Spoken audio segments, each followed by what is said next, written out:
الحمد لله نحمده ونستعينه ونستغفره ونؤمن به ونتوكل عليه ونعوذ بالله من شرور أنفسنا ومن سيئات أعمالنا من يهده الله فلا مضل له ومن يضلله فلا هادي له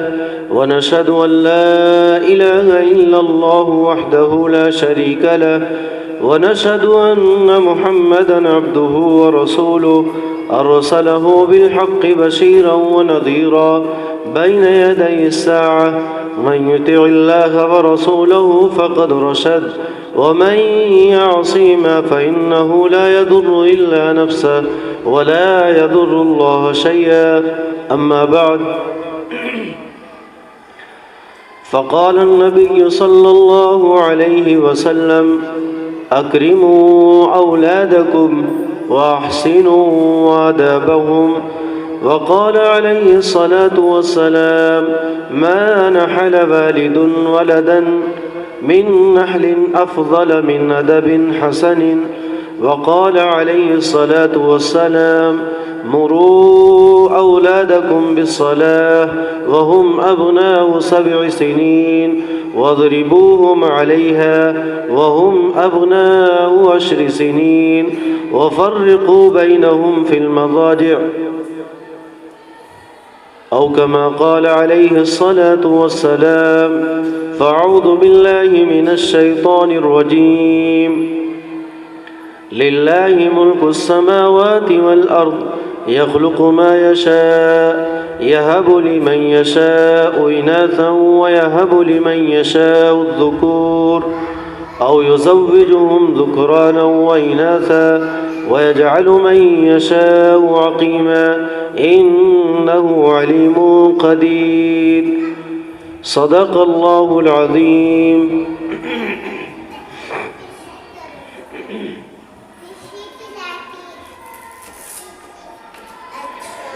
اللہ رب العزت نے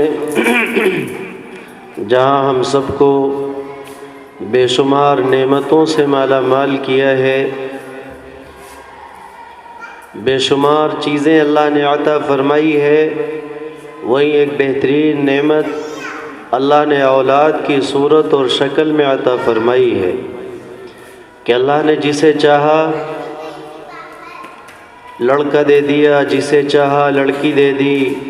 جسے چاہا دونوں دے دیا، اور جسے چاہا اور اللہ کی قدرت نے جس کے لیے مناسب سمجھا، اور اللہ اپنی قدرت اور اپنی شان کے مطابق کسی کو کچھ نہیں دیا۔ یہ اللہ کی بہت بڑی قدرت اور طاقت ہے۔ اور جسے اللہ نے یہ نعمت دی ہے کہ اللہ نے اسے اولاد دی ہے، اللہ نے اسے لڑکی، لڑکا، بیٹی اور بیٹا عطا کیا ہے، اسے اللہ نے دنیا کی نعمتوں میں سے بہت بڑی نعمت عطا فرمائی ہے۔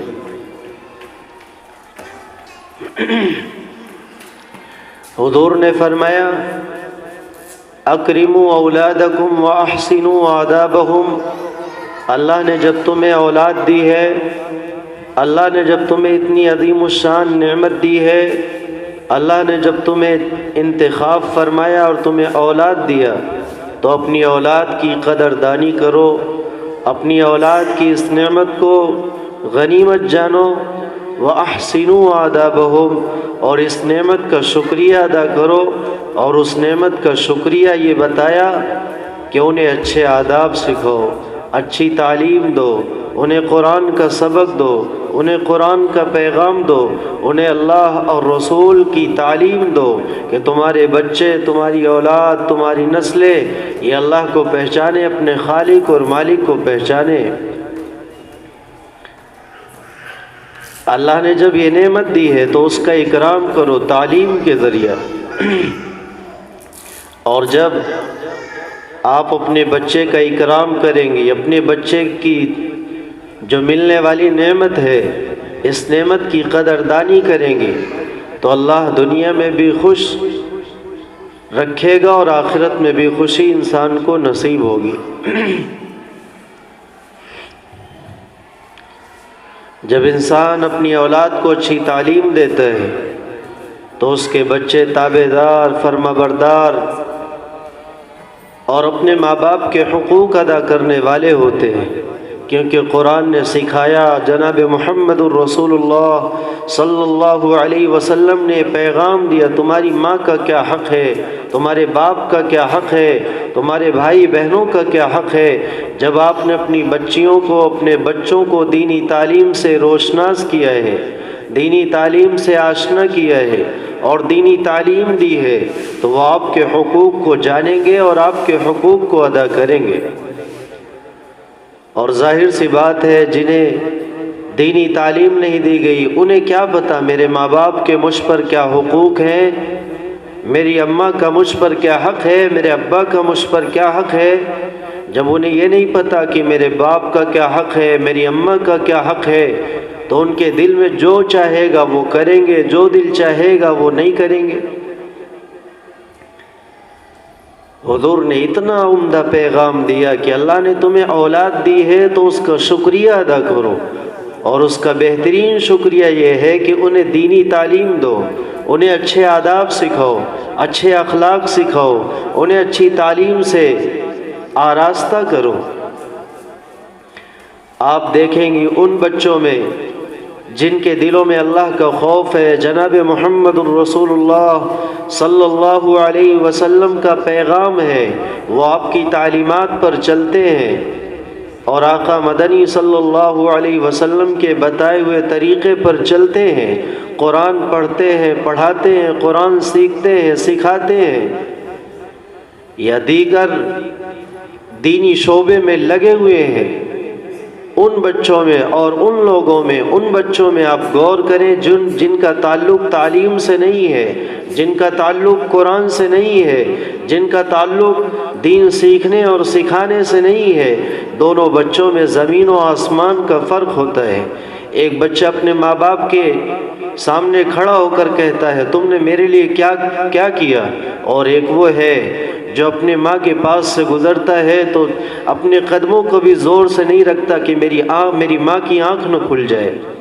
ایک وہ ہے جو اپنی ماں کو جھڑکتا ہے، ایک وہ ہے جو اپنے ماں کے آرام اور تکلیف کا خیال رکھتا ہے۔ اور یہ فرق صرف تعلیم دے سکتی ہے، یہ فرق صرف قرآن دے سکتا ہے، یہ فرق جناب محمد الرسول اللہ صلی اللہ علیہ وسلم کے پیغامات دے سکتے ہیں۔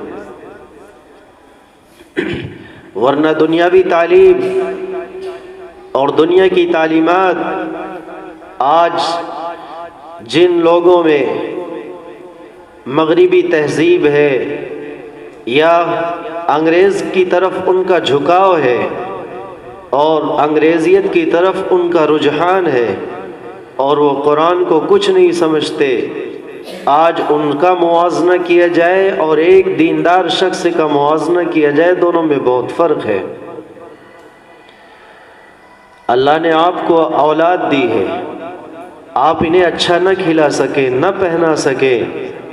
آپ انہیں بہت کچھ نہ دے سکیں، گاڑی نہ دے سکیں، ان کے فیشن کی چیزوں کو نہ دے سکیں، ان کے بہت آرام کی چیزوں کو نہ دے سکیں، کم از کم آپ کی پہلی ذمہ داری اور آپ کا پہلا حق یہ بنتا ہے کہ ان بچوں کو قرآنی تعلیم دیں۔ ایک ماں کا حق یہ بنتا ہے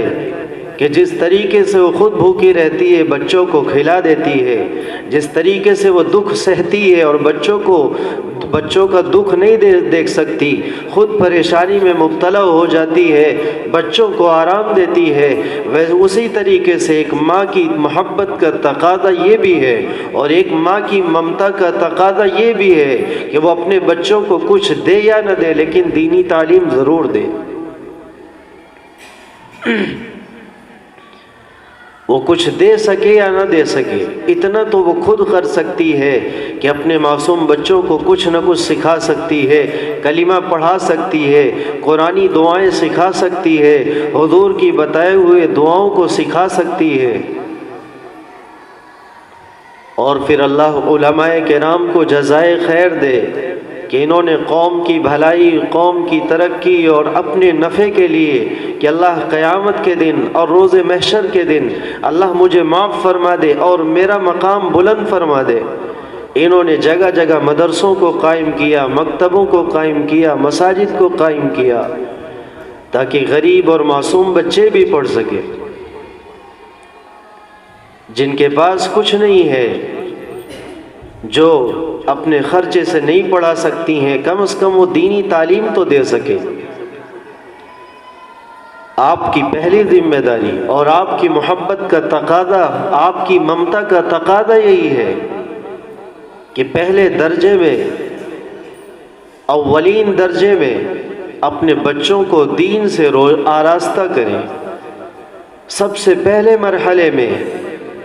آپ انہیں اللہ اور اس کے رسول کا تعارف کروائیں، جناب محمد الرسول اللہ صلی اللہ علیہ وسلم کی پہچان کروائیں،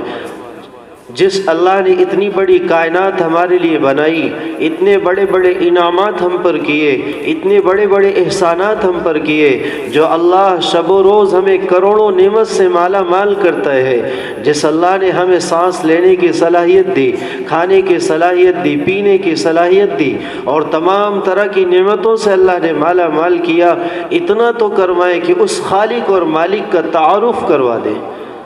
اس خالق اور مالک کی پہچان کروا دیں کہ بیٹا تیرا خالق اور مالک اللہ ہے، تیرا پیدا کرنے والا اللہ ہے، تجھے کھلانے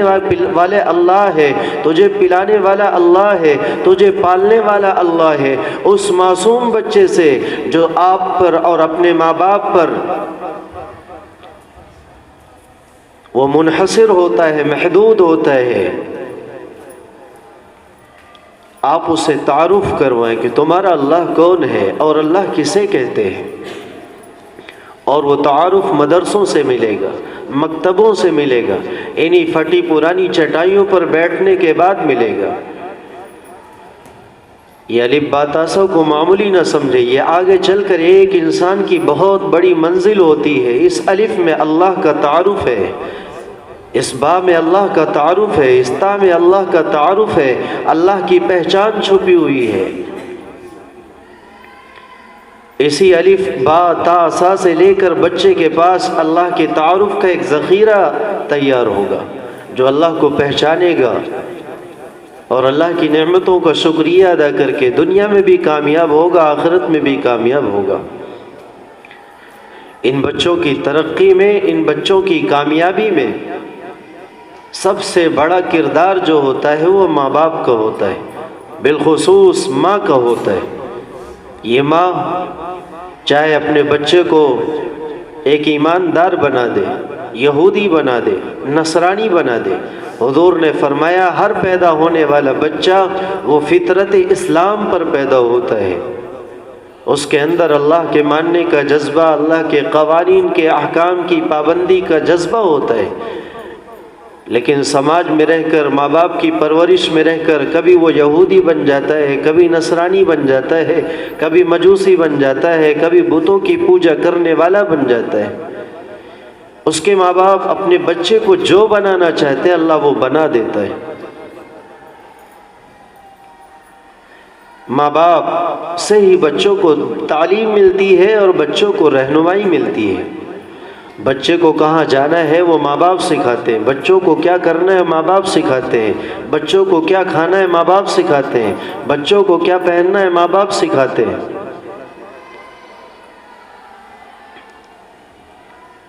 کسی بھی بچے کی کامیابی اور کسی بھی انسان کی کامیابی اور اس کے ترقی میں سب سے بڑا جو راز اور سب سے بڑا جو سبب ہے وہ ماں کا ہوتا ہے۔ اللہ نے ماں کی گود کو مدرسہ بنایا۔ تاریخ میں ایسے واقعات ہیں کہ معصوم بچہ اپنی ماں کی گود میں ہے، چلنا نہیں جانتا، پھرنا نہیں جانتا، بولنا نہیں جانتا، لیکن ماں چلتے پھرتے ٹہلتے کام کرتے ہر وقت قرآن کی تلاوت کرتی ہے۔ وہ معصوم بچہ جب اس کی زبان کھلتی ہے اللہ لفظ اس کی زبان پر ہوتا ہے، اور زبان پر جو لفظ ہوتا ہے اس کے ساتھ ساتھ اللہ نے اتنی صلاحیت دی کہ ماں جو ہر وقت پڑھتی تھی وہ بچے کو یاد ہو جاتا ہے۔ ایسے ایسے تاریخ میں بچے ہیں کہ 2.5 سال کی عمر ہے، انہیں قرآن کے 2.5 پارے یاد ہو گئے۔ پتہ چلا اس کی وجہ کیا ہے؟ ماں چلتے پھرتے اٹھتے بیٹھتے قرآن کی تلاوت کرتی، جس کو وہ سنتے سنتے سنتے اس کے ذہن میں اللہ نے محفوظ کر دیا۔ یہ معصوم بچے جو بولنا نہیں جانتے، جو چلنا نہیں جانتے، جو کوئی کام کرنا نہیں جانتے، ان کے اوپر جو دیکھا دیکھتے ہیں اس کا اثر ہوتا ہے، جو ان کے کانوں میں آواز پڑتی ہے اس کا اثر ہوتا ہے۔ یہی وجہ ہے کہ بچہ پیدا ہوتے ہی اس کے کان میں اذان دلوائی جاتی ہے کہ اس کے کانوں میں سب سے پڑھنے والی آواز وہ اللہ کی ہونی چاہیے، تاکہ اللہ کا تعارف ہو جائے، اللہ کی پہچان ہو جائے۔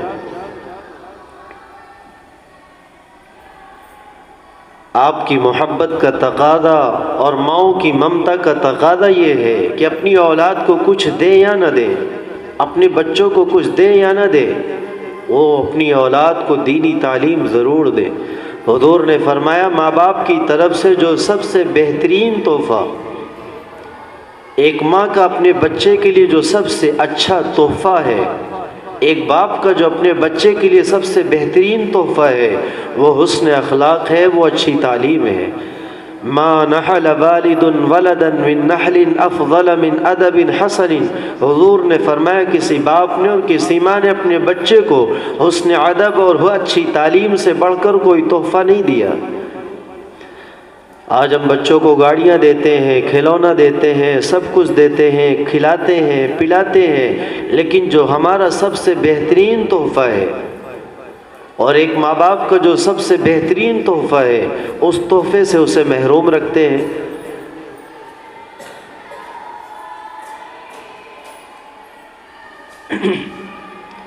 ہمارا جو سب سے بہترین تحفہ وہ دینی تعلیم ہے۔ اور میں نے بتایا کسی بھی بچے کی کامیابی میں جو سب سے بڑا راز اور سب سے بڑا سبب اللہ نے بنایا وہ ماں کو بنایا، اور ماں کی گود کو بچے کا مدرسہ بنایا۔ آئیے میں آپ کو تاریخ کے چند واقعات سناتا ہوں کہ تعلیم دینے سے کیا فرق پڑتا ہے اور دینی تعلیم نہ دینے سے کیا فرق پڑتا ہے، کہ جب انہیں دین سے آراستہ کیا جائے وہ اپنے ماں باپ کی کتنے فرما بردار ہوتے ہیں، اور جب انہیں دین سے آراستہ نہ کیا جائے تو اپنے ماں باپ کے وہ کتنے نافرمان ہوتے ہیں۔ اکثر انہی گھروں میں رونا ہے اور انہی ماں باپ کی شکایت ہے جنہوں نے اپنے بچوں کو پڑھایا نہیں، یا پڑھایا وہ پڑھے نہیں۔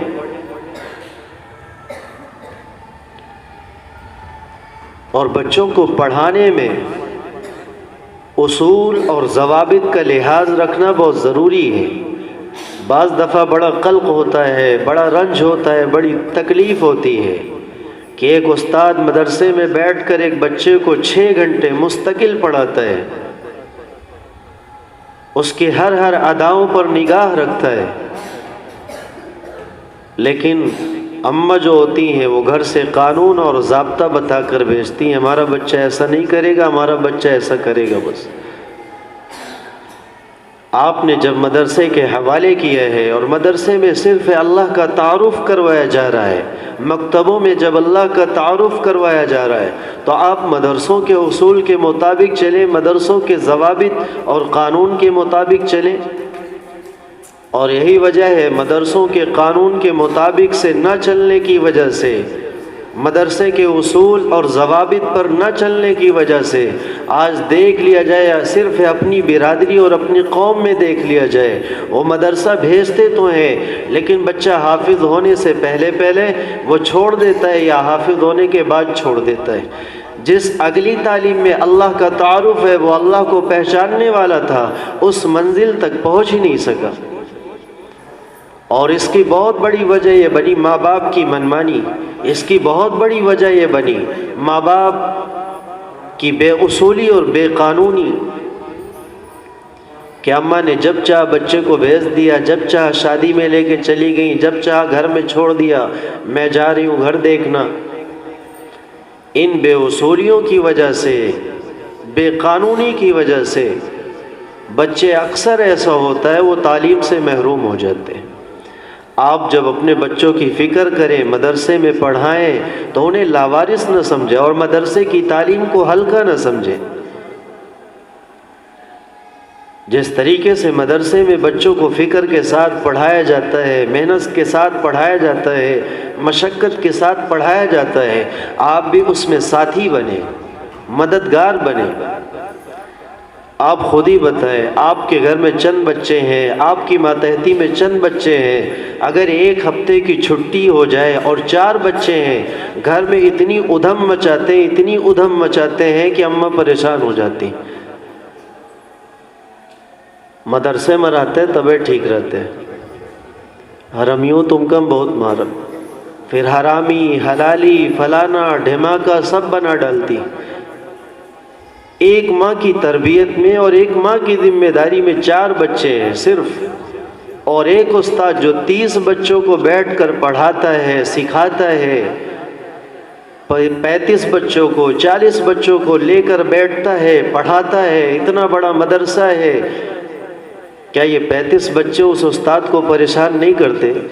آپ ایک ہفتے میں تنگ آ جاتی ہیں، مدرسے میں 1 سال پڑھایا جاتا ہے، ہفتے میں 6 دن بیٹھتے ہیں بچے، مہینے میں 28 دن اور 26 دن آتے ہیں مدرسے میں۔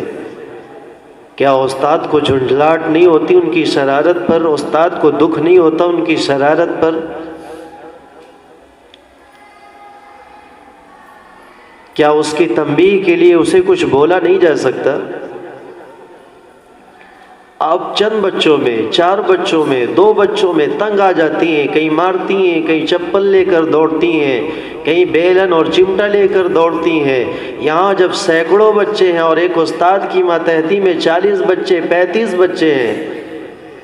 تو آپ اندازہ لگائیے وہ تنگ کریں گے یا نہیں کریں گے۔ اس لیے مدرسوں میں جب اپنی اولاد کو داخل کیا جائے، بالخصوص مدرسوں میں اسکولوں کی بات نہیں کرتا، انہیں تو صرف فیس چاہیے، پیسہ چاہیے، وہ کمائی کا ایک ذریعہ اس وقت بن چکا ہے۔ پڑھیں یا نہ پڑھیں کوئی مطلب نہیں، یہاں تو یہ ہوتا ہے فیس دے سکو تو اچھی بات، نہیں دے سکتے اور وہ بھی معمولی۔ اسکول کا حال یہ ہے کہ اگر کسی بچے نے اسکول میں قدم رکھ دیا تو اس کو ہر مہینے 700 روپے 800 روپے دینا پڑتا ہے۔ یہاں کا حال یہ ہے کہ چاہے جتنا بڑا ہو چاہے جتنا چھوٹا ہو، کسی میں تو ہے ہی نہیں فیس، اور کہیں ہے تو 100 50 150 200۔ ایک کا حال یہ کہ قدم رکھتے ہی 700 روپے 800 روپے 1000 روپے 1500 روپے 5 ہزار 10 ہزار روپے مہینے کا دیتے ہیں، اور پھر بھی اس کے باوجود وہ مارتے پیٹتے نہیں، جاؤ پڑھنا ہو پڑھو، نہیں پڑھنا نہیں پڑھو۔ اور یہاں فیس نہ لے کر بھی، تھوڑی سی لے کر بھی، پوری کوشش یہ ہوتی ہے کسی بھی بچے کا وقت ضائع اور برباد نہ ہونے پائے، کیونکہ تم ایک امانت ہو، اللہ نے تمہیں مجھے امانت کے طور پر دیا ہے، اور ہمارا مقصد دنیا نہیں ہے، آخرت بنانا ہے، ہمارا مقصد آخرت کی تیاری ہے۔ تمہیں جو الف باتا سا پڑھایا جا رہا ہے، اس الف اور با کی وجہ سے میرا اللہ کو رحم آ جائے اور میرا اللہ مجھے معاف فرما دے تو میرے لیے یہ سودا سستا ہے۔ جیسا کہ مشہور واقعہ ہے کہ باپ کا انتقال ہو جاتا ہے، بچہ پیٹ میں ہوتا ہے، مدرسے میں جاتا ہے، جب کچھ بڑا ہو جاتا ہے پیدائش کے بعد، جب اس کی عمر پڑھنے کی ہوتی ہے، مدرسہ پڑھنے جاتا ہے، وہاں بسم اللہ الرحمن الرحیم جب اس کی زبان پر جاری ہوتا ہے اور ادھر باپ کو عذاب ہو رہا ہوتا ہے، اللہ فرشتوں سے کہتا ہے عذاب ہٹا لو، مجھے شرم آتی ہے اس شخص کو عذاب دیتے ہوئے جس کا بچہ میرا نام لے۔ یہاں کا مقصد یہ ہے کہ اللہ معاف فرما دے، اللہ بخش دے، اور جو ہماری زندگی ختم ہو جائے گی اور قبر میں سامنا ہوگا تو وہاں ہمارا اللہ ہمارے لیے آرام کے اسباب مہیا فرما دے۔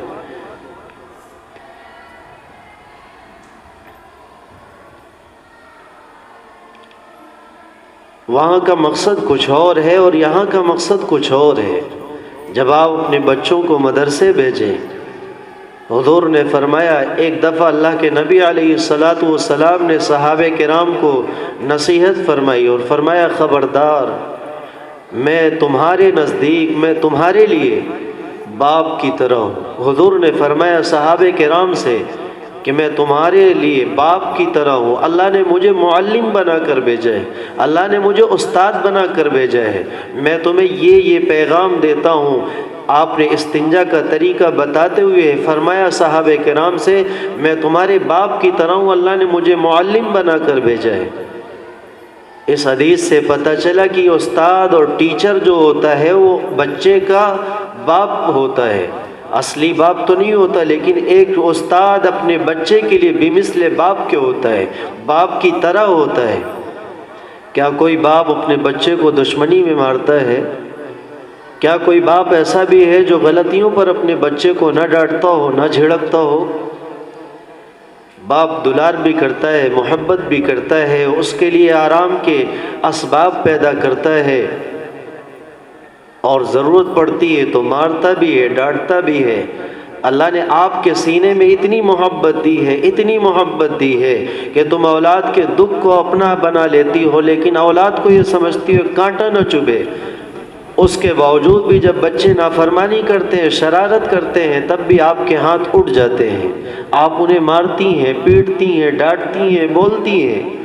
آپ ماں ہو کر جس کی محبت کی مثال دی جاتی ہو، وہ ماں اپنے بچے پر ہاتھ اٹھا سکتی ہے، کیا وہ استاد بچے کی شرارت پر بچوں کو کچھ نہیں بول سکتا؟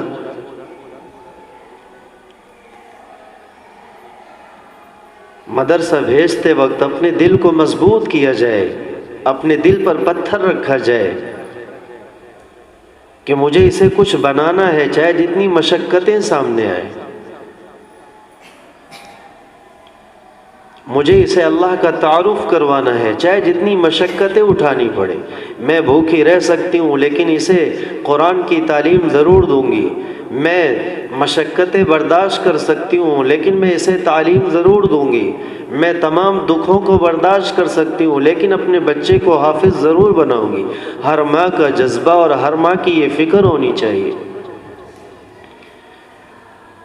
اللہ کی نعمتوں کا شکریہ ادا کرنا اچھی تعلیم کے ذریعہ کرو۔ اللہ نے اولاد دی ہے، یہ بہت بڑی نعمت ہے، اور ہر نعمت کا شکریہ ہوتا ہے، اور اولاد جو نعمت اللہ نے دی ہے، اس نعمت کا شکریہ یہ ہے کہ اپنی اولاد کو اچھی تعلیم دو،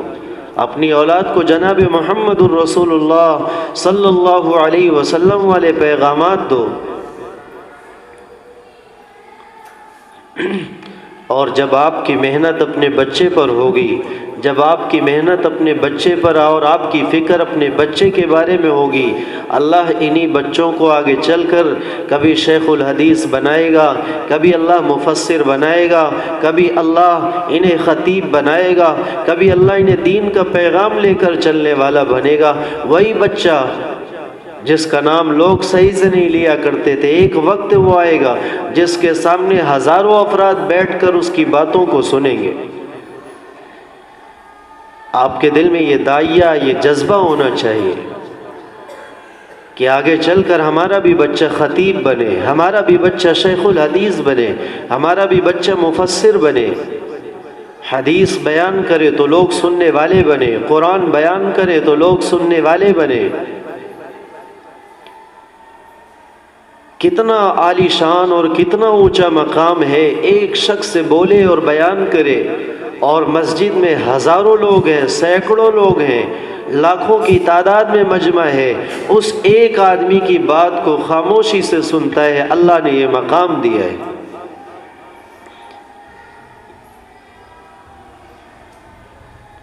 اپنے ذہنوں سے جو شوق ہے، جو ارمان ہے، ان ارمانوں کو نکال کر ارمان کو تبدیل کرو، بدلو، کہ ہمارا بچہ بھی جب کھڑا ہو کر بولے تو سینکڑوں لوگ سننے والے ہوں، ہمارے بچے کی آواز دنیا کی چہار گوشوں میں پھیلے۔ یہ خطابت، یہ بیان، یہ معمولی نہیں ہے، یہی آواز کل دنیا کے چپے چپے میں پہنچے گی انشاءاللہ۔ یہی خطاب، یہی آواز، یہ پیغام دنیا کے جس گوشے میں پہنچے گی، اللہ مغفرت کا ذریعہ بنا دے گا، ہزاروں انسانوں کی ہدایت کا ذریعہ بنا دے گا۔ لاکھوں انسانوں کی ہدایت کا ذریعہ بنا دے گا۔ بڑے بڑے علماء کرام کے بیانات کو سنیے، مولانا طارق جمیل صاحب ہیں، اور بھی بڑے بڑے علماء کرام ہیں، وہ دنیا کی کس خطے میں بسے ہیں، لیکن آج دنیا انہیں یہاں جانتی ہے، آج ہم انہیں یہاں جانتے ہیں۔ یہ مقام اللہ نے علم کی بدولت اور دین کی قربانیوں کی بنا پر دی۔ ایسی نہ جانے کتنی مثالیں ہیں، کتنے علماء ہیں جو ہزاروں اور کروڑوں انسانوں کے دلوں میں بس چکے ہیں، اپنے اخلاق کی وجہ سے، اپنی تعلیم کی وجہ سے، اپنے قرآن کی وجہ سے۔ اللہ نے لوگوں کے دلوں میں محبت دی قرآن کی برکت سے۔ تو میں آپ کو واقعہ سنا رہا تھا،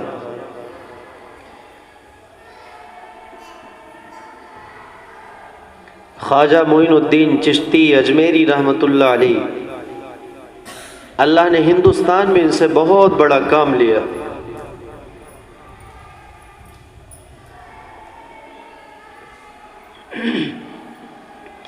ایک دفعہ حضرت کا سفر ہوتا ہے، آپ بنگال تشریف لے جاتے ہیں، اور آپ کے ہاتھوں پر لاکھوں انسانوں نے اسلام قبول کیا، غیر مسلم اسلام میں داخل ہو گئے، اور نہ جانے کتنے مسلمانوں نے گناہوں سے توبہ کی اور گناہوں کو چھوڑا، اور اس بات کا عہد کیا، بیعت کی کہ حضرت آج کے بعد ہم گناہ کبھی نہ کریں گے۔ خواجہ معین الدین اجمیری رحمۃ اللہ علیہ جب گھر واپس آتے ہیں، آپ کے چہرے پر خوشی کے آثار ہوتے ہیں، چہرے پر مسکراہٹ کے آثار ہوتے ہیں، چہرہ کھلکھلا رہا ہوتا ہے۔ اماں پوچھتی ہیں، بیٹا خیریت تو؟ بڑا خوش نظر آ رہے ہو۔ معین الدین چشتی اجمیری رحمۃ اللہ علیہ نے فرمایا، اماں جان خوشی کی بات ہے، اور میں کیوں نہ خوش ہوں؟ اللہ نے میرے ذریعہ 7 لاکھ، 1 2 نہیں، 100 نہیں، 1000 نہیں، بلکہ فرمایا 7 لاکھ ہندوؤں کو اللہ نے اسلام کی دولت سے مالا مال کر دیا۔ 7 لاکھ غیر مسلموں نے اسلام قبول کیا، اور 70 لاکھ مسلمانوں نے اپنے گناہوں سے توبہ کی۔ اماں جان یہ تو بہت بڑی خوشی کی بات ہے کہ اللہ نے لوگوں کی ہدایت کا ذریعہ مجھے بنایا، اللہ نے لوگوں کے اسلام لانے کا ذریعہ مجھے بنایا، اللہ نے لوگوں کے توبہ کرنے کا ذریعہ مجھے بنایا، اور سب کی نیکیوں کا سلسلہ اور نیکیوں کا ثواب ان کے ساتھ ساتھ ہمارے بھی کھاتے میں آئے گا۔ لیکن حیرانی کی بات ہے، اماں کیا جواب دیتی ہیں؟ اماں نے کہا، بیٹا یہ تیرا کمال نہیں، میرا کمال ہے۔ اسلام قبول کر رہے ہیں اجمیری رحمۃ اللہ علیہ کے ہاتھوں پر لوگ، توبہ کر رہے ہیں اجمیری رحمۃ اللہ علیہ کے ہاتھوں پر لوگ، اور اماں کہہ رہی، بیٹا کمال تیرا نہیں، کمال میرا ہے۔ حضرت حیران ہو جاتے، اماں جان یہ کیسے، ذرا بتائیے تو صحیح۔ کہا، بیٹا جب سے تو پیدا ہوا تھا، جب سے تو پیدا ہوا، میں نے کبھی تجھے بلا وضو دودھ نہیں پلایا۔ جب بھی تو نے دودھ مانگا، دودھ کی طلب کی، دودھ کا مطالبہ کیا، اور تو نے اپنے رونے کے ذریعہ دودھ کا مطالبہ کیا، ہم نے تب پہلے وضو بنایا اور وضو کرنے کے بعد تجھے دودھ پلایا۔ اس کی برکت سے اللہ نے تجھے اتنا بڑا عظیم الشان انسان بنایا کہ اللہ نے لاکھوں لوگوں کو اسلام کی ہدایت کا ذریعہ بنا دیا۔ جب مائیں نیک ہوتی ہیں، جب ماؤں کے کردار اچھے ہوتے ہیں، جب وہ نیک اعمال کی پابند ہوتی ہیں، قرآن کی تلاوت کی پابند ہوتی ہیں، نماز کی پابند ہوتی ہیں، تسبیحات کی پابند ہوتی ہیں، وہ معصوم بچہ جو ماں کی گود میں پرورش پا رہا ہے، ماں کی گود تو چھوڑ دیجئے، جو بچہ ماں کے پیٹ میں پرورش پا رہا ہے، اس تسبیح کا اثر اور قرآن کی تلاوت کا اثر اس بچے پر بھی پڑتا ہے۔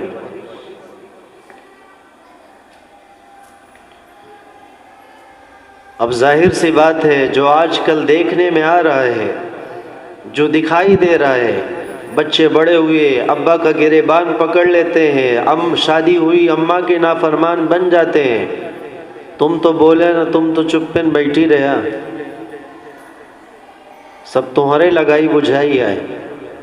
جو گھروں میں چل رہا ہے اور بچہ اپنی ماں کی طرف انگلی اٹھا کر دکھا رہا ہے، یہ تو قیامت کو لانے والی چیز ہے کہ ایک بیٹا اپنی ماں کی طرف انگلی سے اشارہ کرے اور ماں کو کہے چپ رہ تو۔ جس قرآن نے یہ بتایا ہو اف تک نہ کرو، وہی بچہ اپنی ماں کو گالی دیتا ہے، اپنی ماں پر الزام لگاتا ہے۔ اس ماں کے دل سے پوچھو جس کا بیٹا جوان ہونے کے بعد ماں کو ہی دھکے دیتا ہے، اس ماں سے پوچھو جس کا جوان بیٹا بڑے ہونے کے بعد اپنی ماں کی طرف کبھی توجہ نہ دیتا ہو۔ اور اس کی وجہ یہ ہے کہ آج ہماری ماؤں بہنوں کے اندر اس چیز کا اہتمام ختم ہو گیا۔ نماز پڑھنے کا تصور ختم، ہر وقت وضو کے ساتھ رہنے کا تصور ختم، تسبیحات مستقل پڑھنا اس کا تصور ختم۔ پہلے دیکھا جاتا تھا کہ دادی ہو جاتی، بوڑھی ہو جاتی تو ان کی ایک چوکی ہوتی، مصلی ہوتا، تسبیح ہوتی، اسی پر بیٹھ کر تسبیح پڑھتی۔ اور آج کا حال یہ کیا ہے، بچہ کہتا ہے امی یہ والا سیریل بہت دیکھتی، دادی یہ والا سیریل بہت دیکھتی، دادی کو یہ سیریل بہت پسند تھا، دادی ساس بہو کی لڑائی بہت دیکھتی تھی، فلانے نہ جانے کتنے سیریل ہیں، کتنے ناٹک ہیں، کتنے ڈرامے ہیں، اور ہر شخص کی الگ الگ دلچسپی ہے۔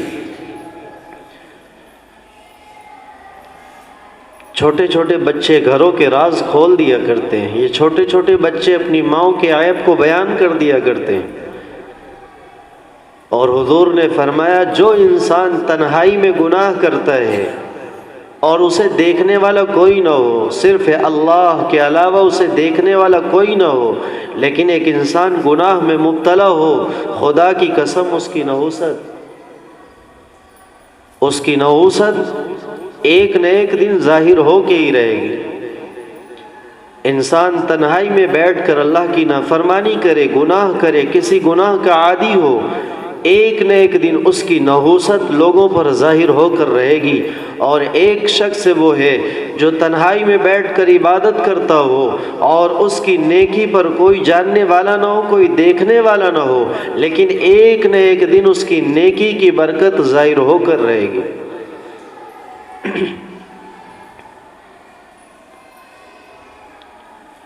اللہ نے اولادیں دی ہیں، اللہ نے بہت بڑی نعمت دی ہے، انہیں آراستہ کرو دینی تعلیم سے، انہیں سجاؤ دینی تعلیم سے،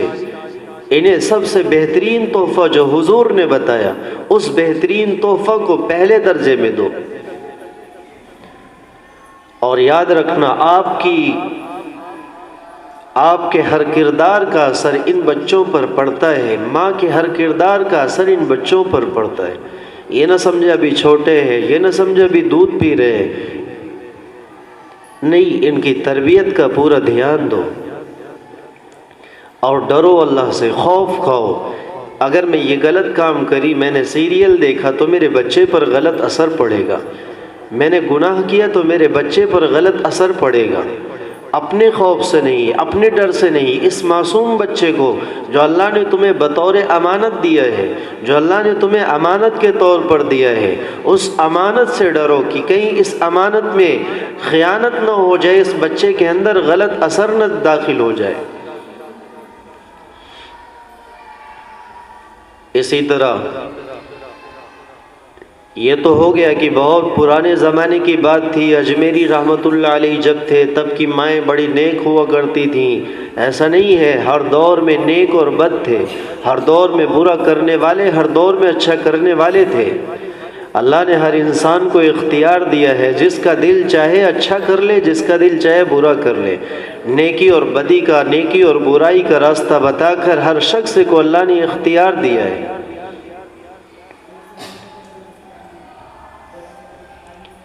اسی طرح پاکستان کا واقعہ ہے، اور پاکستان کے بزرگ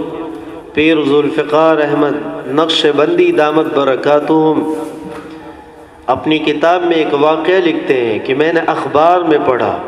اللہ نے بڑی عظیم الشان نعمت انہیں عطا فرمائی، انہیں اللہ نے پیر بنایا اور بے شمار انسانوں کی ہدایت کا ذریعہ بنایا۔ نہ جانے کتنے امریکہ اور افریقہ میں غیر مسلم آپ کے ہاتھوں پر اسلام میں داخل ہوئے۔ آج بھی ایسے افراد ہیں، ایسے بزرگ ہیں، ایسے پیر ہیں، ایسے علماء ہیں جن کے ہاتھوں پر لوگ اسلام میں داخل ہو رہے ہیں۔ صرف ان کی داڑھیوں کو دیکھ کر، ان کے چہروں کو دیکھ کر، ان کی لباس کو دیکھ کر، ان کے اخلاق کو دیکھ کر اسلام میں لوگ داخل ہو رہے ہیں۔ پیر ذوالفقار احمد نقشبندی دامت برکاتہم واقعہ بیان کرتے ہیں کہ میں نے اخبار میں پڑھا کہ سرگودھا پاکستان میں ایک جگہ ہے، وہاں کا واقعہ ہے کہ ایک ماں کے 2 بیٹے تھے اور دونوں فوج کے جرنیل بنے، فوجی ڈپارٹ میں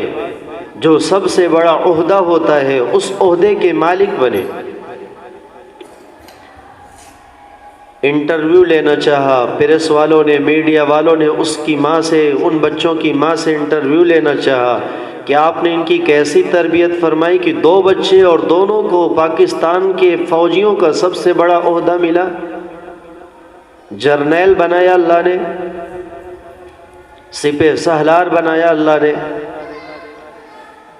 آپ نے ان کی کیسی تربیت فرمائی، ان کے ساتھ کیا سلوک کیا۔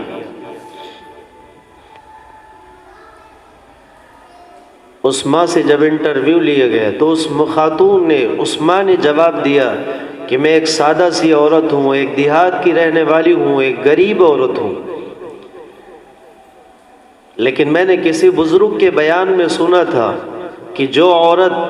ہر وقت وضو کے ساتھ رہے گی، جو عورت وضو ٹوٹا پھر وضو بنائی، وضو ٹوٹا پھر وضو بنائی، وضو بنانے کی عادت ڈال لے تو اللہ اس کی اولاد کو نیک بخت بنائے گا۔ میں نے یہ عہد کر لیا کہ مجھے ہر وقت باوضو رہنا ہے، وضو کے ساتھ رہنا ہے۔ جو مجبوری کے ایام ہے اس کی بات تو الگ ہے، اللہ نے آپ کو مجبور رکھا ہے، اللہ کے قرآن نے آپ کو مجبور رکھا ہے، حدیث میں آپ کو مجبور رکھا گیا، اس کی کوئی بات نہیں ہے، پھر بھی اس میں گناہ کا کام کرنے سے بچو، نیکی کی ہیئت بناؤ، نیکی کی شکل اختیار بناؤ۔ دعائیں پڑھ سکتی ہیں مجبوری کے ایام میں بھی، عورتیں دعائیں مانگ سکتی ہیں مجبوری کے ایام میں بھی، تسبیح پڑھ سکتی ہیں مجبوری کے ایام میں بھی۔ قرآن پڑھنا حرام ہے۔ خیر،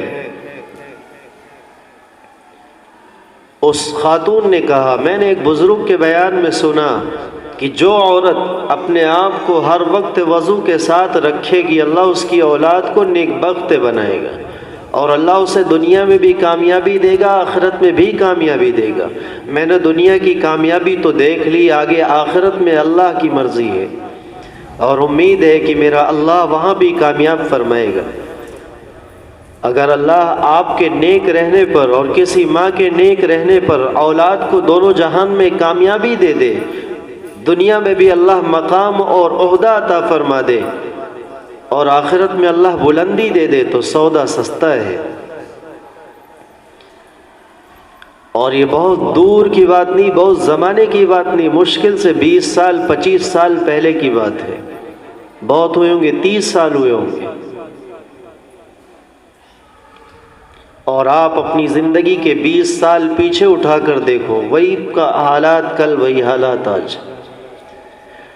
انسان کے مزاج اور انسان کی عادت پر سب کچھ ہوتا ہے۔ ہم جیسی عادت بنائیں گے وہ کام ہمارے لیے کرنا آسان ہوگا۔ گناہوں کی عادت پڑ گئی تو جب گناہ کا وقت ہوگا، جس وقت گناہ کرتے ہیں ہم گناہ کیے بغیر بے چین رہیں گے۔ آج جن لوگوں کو موبائل کی عادت پڑ گئی، موبائل چلانے کی عادت پڑ گئی، موبائل میں واٹس ایپ اور فیس بک کی عادت پڑ گئی، یوٹیوب دیکھنے کی عادت پڑ گئی، وہ جب بھی خالی ہوتے ہیں، خالی ہوتی ہیں، فوراً موبائل میں لگ جاتے ہیں اور لگ جاتی ہیں، عادت بن چکی ہے۔ اسی طریقے سے اللہ نے جسے اچھی عادت دی ہے، بڑی خوش نصیب ہیں وہ عورتیں بھی، وہ مرد بھی جنہیں اللہ نے اچھی عادت دی اور وہ اپنی عادتوں پر قائم ہیں۔ نماز پڑھنے کی عادت آپ کی بن گئی تو نماز کا وقت ہوگا بے چینی ہوگی، نماز قضا ہو گئی بے چینی ہوگی۔ ہمارے اندر شرم پیدا ہوگی، غیرت پیدا ہوگی کہ نماز چھوڑ گئی، خدا کی قسم ایسا محسوس ہوتا ہے جیسے کوئی چیز کھو گئی ہو، جیسے کوئی چیز چوری ہو گئی ہو۔ جیسے چوری ہونے پر رنج ہوتا ہے، تکلیف ہوتی ہے، جھٹکا لگتا ہے، ویسے جو نماز پڑھنے کی عادت بنا لے اور نماز اس کی چھوٹ جائے تو ایسا لگتا ہے میری کوئی چیز فوت ہو گئی، ختم ہو گئی۔ عادتوں پر یہ چیزیں منحصر ہیں، اور جہاں دینی تعلیمات نہ دینے کا ماحول ہے، دنیا کی طرف زیادہ رجحان ہے،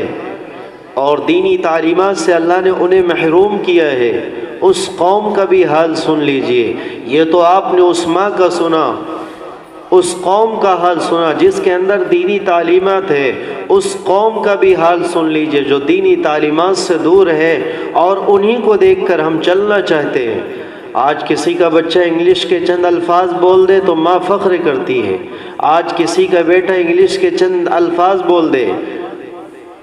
انگور کو گریپ سے بول دے، سیب کو ایپل بول دے، اور وغیرہ وغیرہ جو بھی چیزیں، تو ماں اتنا خوش ہوتی ہے کہ اس نے جنگ جیت لیا۔ ارے ہے تو وہی، چاہے انگور بولو، چاہے گریپ سے بولو، چاہے ایپل بولو، چاہے سیب بولو، چاہے بنانا بولو، چاہے کیلا بولو، اورنج بولو، چاہے سنترا بولو، سب سے پہلے تو مادری زبان آنی چاہیے۔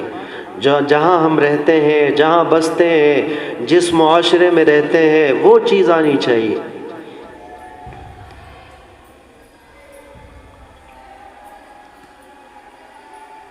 انگلش کے چند الفاظ کے سیکھ لینے سے، انگریزی کے چند الفاظ سیکھ لینے سے کوئی قوم ترقی یافتہ نہیں بن جاتی۔ کسی بھی غیر زبان کو سیکھ لینے سے کوئی قوم ترقی یافتہ نہیں بن جاتی۔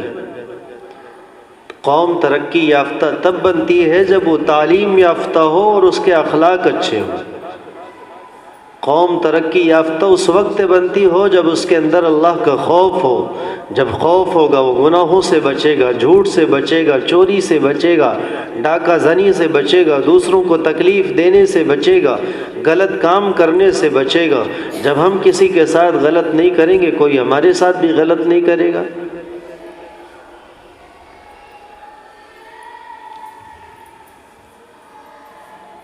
میں بتا یہ رہا تھا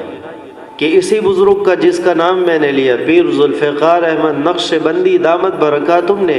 بڑا عجیب و غریب واقعہ سنایا جو بڑی عبرت کا واقعہ ہے۔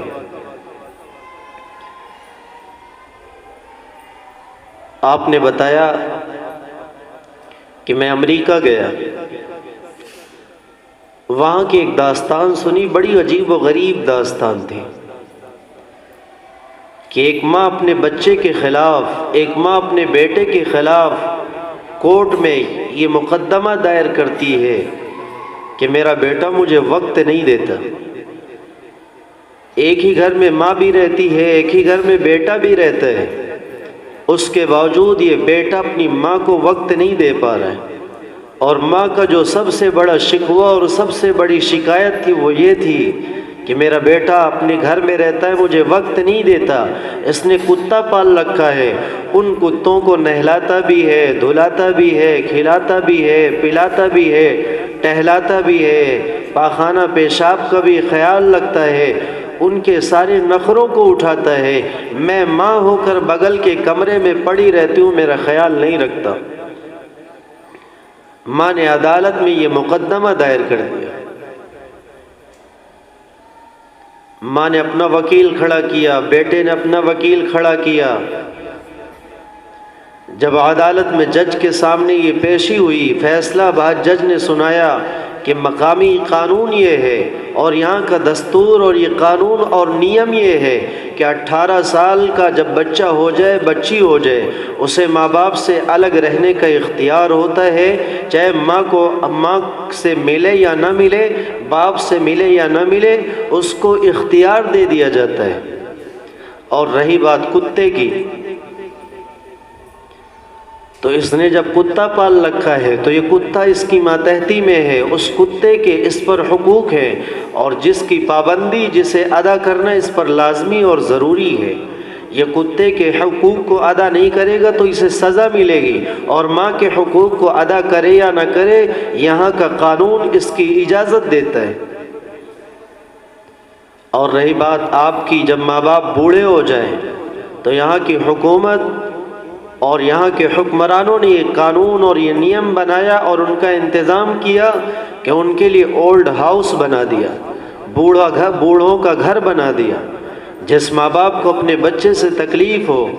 جس ماں باپ کے بچے ان کے ماں باپ کا خیال نہ رکھتے ہو، ان کے لیے اولڈ ہاؤس کا انتظام ہے، وہ یہاں آ کر رہیں، ان کے لیے ہر طرح کا انتظام ہے۔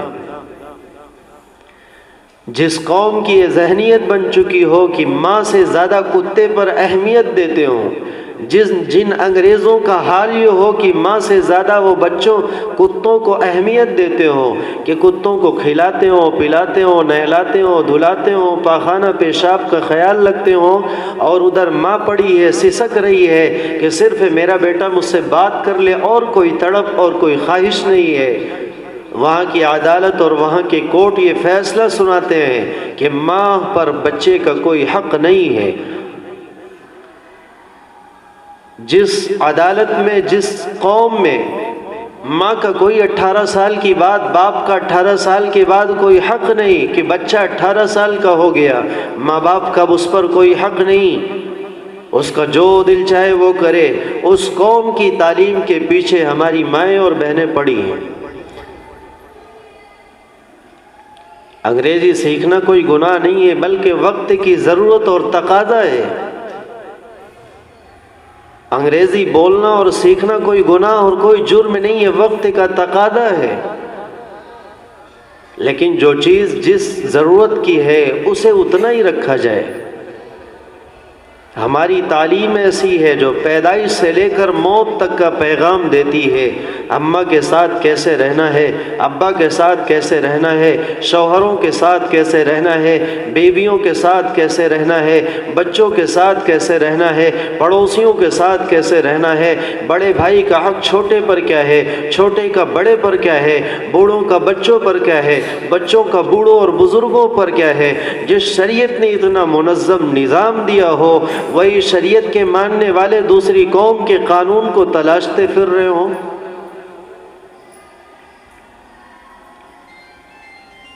ان لوگوں کے لیے بڑی محرومی اور بڑی بدبختی کی بات ہوگی جو اپنے مذہب کو چھوڑ کر، اپنی قوم پرستی کو چھوڑ کر، اپنی تعلیمات کو چھوڑ کر دوسروں کی تعلیم کو سب کچھ کہتے ہوں۔ اس لیے میری ماں اور بہنوں، میں آپ سے عاجزانہ آپ کا بھائی اور بیٹا بن کر میں آپ کو سمجھا رہا ہوں کہ اللہ نے جو آپ کو اولاد دی ہے، ان اولاد کا شکریہ ادا کرو، تعلیم کے ذریعہ، اچھی تعلیم کے ذریعہ، حضور کے لائے ہوئے پیغامات کے ذریعہ انہیں تحفہ دو۔ اور ایک ماں باپ کا سب سے بہترین اور سب سے بڑا تحفہ اپنے بچے کے لیے وہ یہی ہے کہ وہ حضور کی تعلیم سے اپنے بچے کو آراستہ کرے، سجائے۔ اور یہ ایسی تعلیم ہے، آج مدرسوں میں بھی لحاظ رکھا جاتا ہے، خیال رکھا جاتا ہے۔ میں خود اپنے یہاں کا دستور بتاتا ہوں، سال 2 سال تھوڑا سا پڑھا دیا، پھر اس کے بعد حفظ میں جب داخل ہو گئے تو ہندی انگلش سب بند۔ اس کے بعد ان کے لیے ایک مستقل کورس ہوتا ہے، حافظ ہونے کے بعد جب حافظ بن گئے انہیں ہندی بھی پڑھائی جاتی ہے، انگلش بھی پڑھائی جاتی ہے، جو آگے کی تعلیم ہے اس تعلیم سے آراستہ کیا جاتا ہے۔ اور آج کل مدرسے، اسکول ایسے ہو گئے ہیں، حافظ بننے کے بعد، عالم بننے کے بعد آپ وہاں جائیے، داخلہ لیجیے، اور داخلہ لینے کے بعد 1 روپے نہ دیجیے، اس کے باوجود بھی وہ آپ کے بچوں کو انجینئر اور ڈاکٹر اور نہ جانے کتنے بڑے بڑے عہدے سکھا رہے ہیں۔ آج مدرسے کے لوگ ان سے جڑ رہے ہیں تاکہ ہماری قوم میں بھی ڈاکٹر پیدا ہوں، ہماری قوم میں انجینئر پیدا ہوں، ہماری قوم میں ایسے افراد پیدا ہوں جو اسپتالوں کو قائم کریں، ہماری قوم میں ایسے افراد پیدا ہوں جو اپنی قوم کا خود علاج کرے۔ علماء بھی اس کے بارے میں فکر مند ہیں، دین کے رہنما اس کے بارے میں فکر مند ہیں، ایسی بات نہیں ہے، آج فکریں کی جا رہی ہیں اور اس کے انتظامات کیے جا رہے ہیں۔ جب کسی مدرسے کا اچھا نظام چل رہا ہو تو آپ کو اس مدرسے کے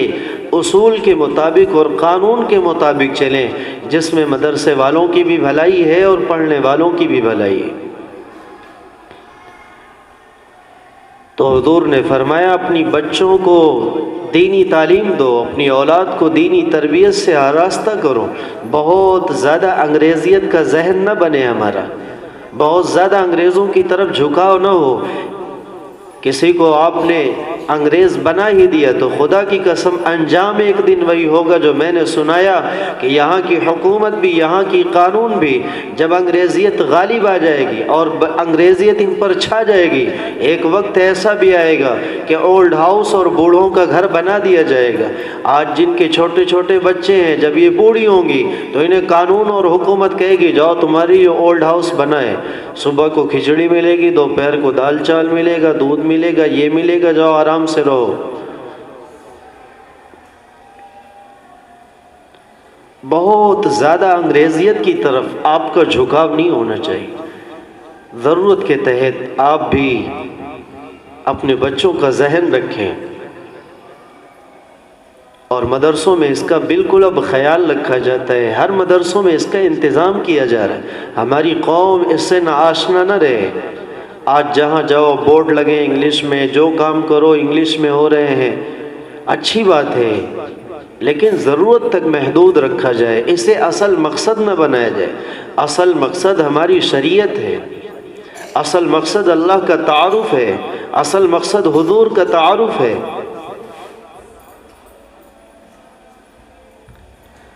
حضور کے ہم چاہنے والے بن جائیں، آپ کے غلام بن جائیں، جناب محمد الرسول اللہ صلی اللہ علیہ وسلم کے نقش قدم پر چلنے والے بن جائیں۔ میری آپ سے یہی ایک مؤدبانہ درخواست ہے، جو آپ کی پہلی سوچ، جو آپ کی پہلی فکر، جو آپ کی پہلی تڑپ اور جو آپ کے اپنے بچے کے لیے بہترین تحفہ اور ہدیہ ہو، وہ دینی تعلیم ہو۔ آج یہاں مدرسے میں دیکھ لیا جائے، 8 سال کا بچہ ہے، پتہ چلا 20 پارہ ہو گیا،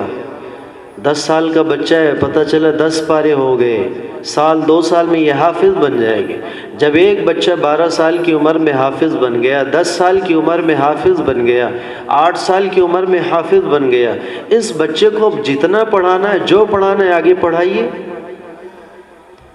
آپ اسکول میں بھیجتی ہیں تو پہلا سال کیا ہوتا ہے؟ پلے بوائے ہوتا ہے، ابھی بچہ صرف کھیل رہا ہے، 3.5 سال کی عمر سے ایڈمیشن چالو ہوا، ابھی وہ 1 سال کھیلے گا، 4.5 سال کا ہو گیا، 4.5 سال کے بعد وہ کے جی، یو کے جی، ایل کے جی، فلانے کے جی، ڈھماکی کے جی کرتے کرتے پتہ چلا کہ آپ کا لڑکا 7 سال کا، 8 سال کا ہو گیا۔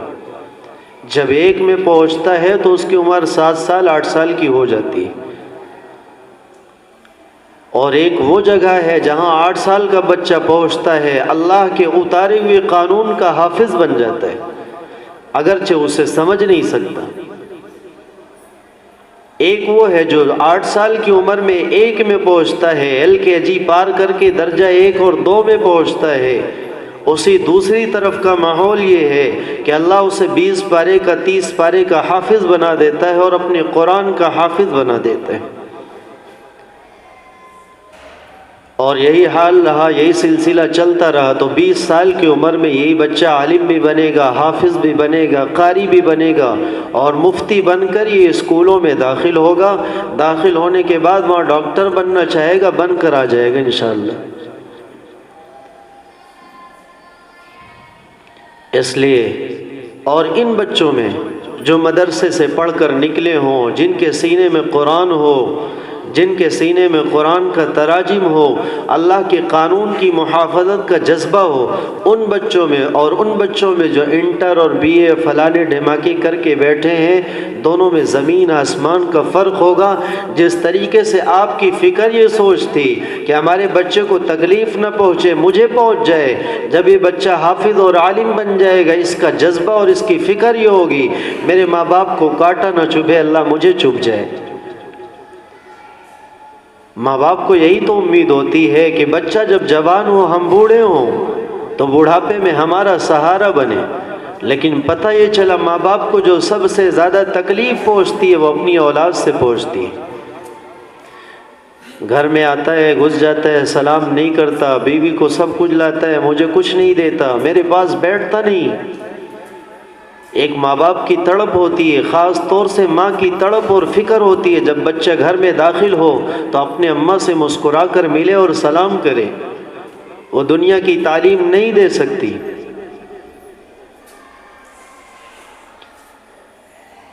یہ تعلیم ہمیں دین سے ملے گی، اور اپنے بچوں سے اگر اچھی امید آپ لگائے ہیں اور اچھی امید لگانے کے باوجود بھی آپ نے انہیں انگریزوں کے حوالے کر دیا تو آپ سے زیادہ دھوکے میں کوئی نہیں ہے۔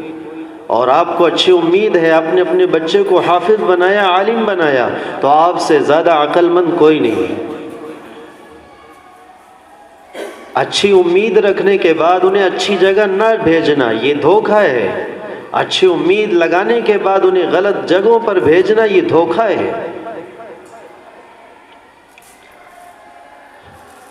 ہماری سب سے پہلی تعلیم اور بنیادی تعلیم اسلام ہے، اسے مضبوط رکھا جائے، پھر آگے قدم بڑھایا جائے۔ ہر بچے کے اندر پہلے بنیادی تعلیم داخل ہو جائے، پھر اسے جہاں پڑھایا جائے، جو پڑھایا جائے پڑھایا جائے۔ آپ اپنے بچوں سے یہ امید رکھتی ہیں کہ بوڑھاپے میں چل کر میرا سہارا بنے، بوڑھاپے میں چل کر وہ دوسرے بچوں کی طرح نہ بنے، تو انہیں نیک بناؤ، انہیں نیکی کے راستے پر چلاؤ، انہیں تقوی اور طہارت کے راستے پر چلاؤ، انہیں قرآن کے راستے پر چلاؤ، انہیں جناب محمد الرسول اللہ صلی اللہ علیہ وسلم کے لائے ہوئے پیغامات پر چلاؤ۔ اللہ ہم سبوں کو خوب خوب سمجھنے کی توفیق عطا فرمائے، اور اپنی اولاد کے بارے میں ہم سب کو خوب فکر مند بنائے، اور ان کی تعلیم کا خوب خیال رکھنے والا بنائے۔ اللہ کہنے سننے سے زیادہ عمل کی توفیق عطا فرمائے۔ وآخر دعوانا الحمد للہ رب العالمین۔